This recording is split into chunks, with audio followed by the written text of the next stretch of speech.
नहीं, पर मैं... लड़के, अभी के अभी यहाँ से चला जा। ये जगह ठीक नहीं है। अगर यहाँ फंस गया तो जिंदगी भर के लिए निकल नहीं पाएगा, समझा?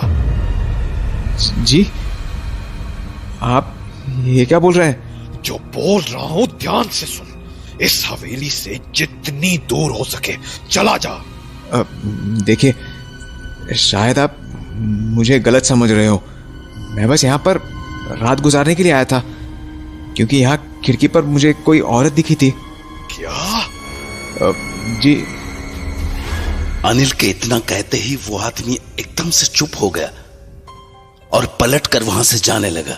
तो अनिल ने कहा, अरे भाई साहब, आप कहाँ जा रहे हो? मैंने सोचा था तुझे बचा लूंगा, पर अब जो तेरे साथ होगा उससे तुझे कोई भी नहीं बचा पाएगा।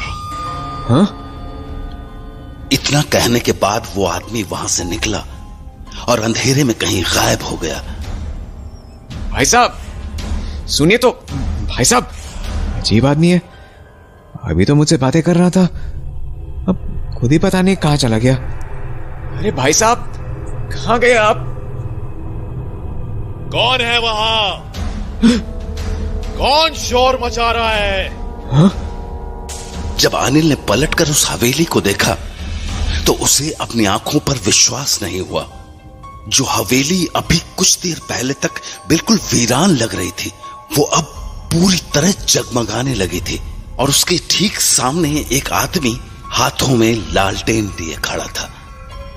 कौन हो तुम? और यहां क्या कर रहे हो? आप? पर आप तो अभी उस तरफ गए थे। क्या बोल रहे हो तुम? अरे अभी आप ही तो थे जो मुझसे बातें कर रहे थे और मुझे ऐसे चले जाने को कह रहे थे। शायद तुम्हें कोई गलत फहमी हुई है। मैंने तो बाहर का शोर सुनकर हवेली का दरवाजा खोला है। क्या?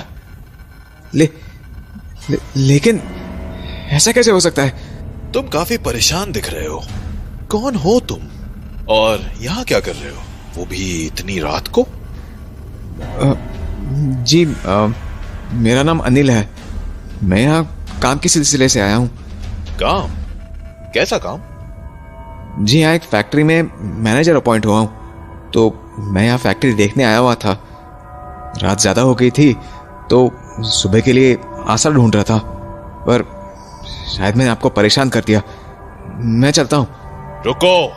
हाँ? कहाँ जाओगे अभी? यहाँ रत्नागढ़ में किसी को जानते हो? जी नहीं, पर मैं कुछ बंदोबस्त कर लूंगा।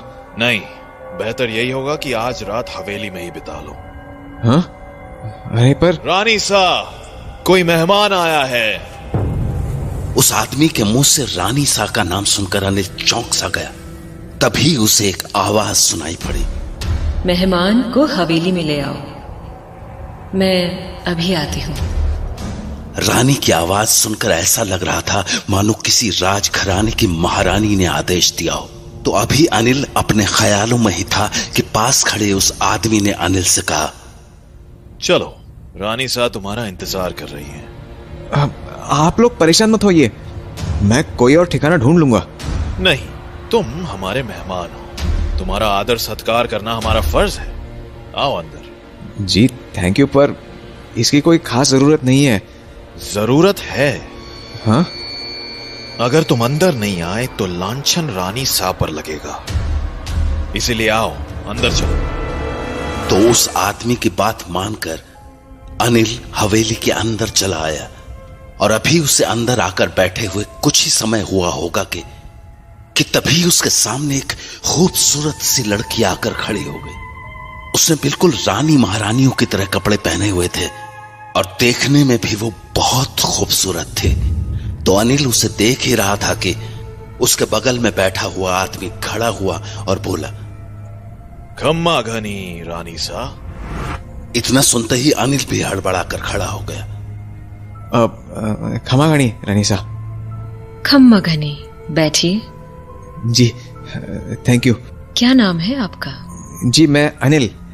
माफ कीजिएगा, इतनी रात को आप लोगों को परेशान कर दिया।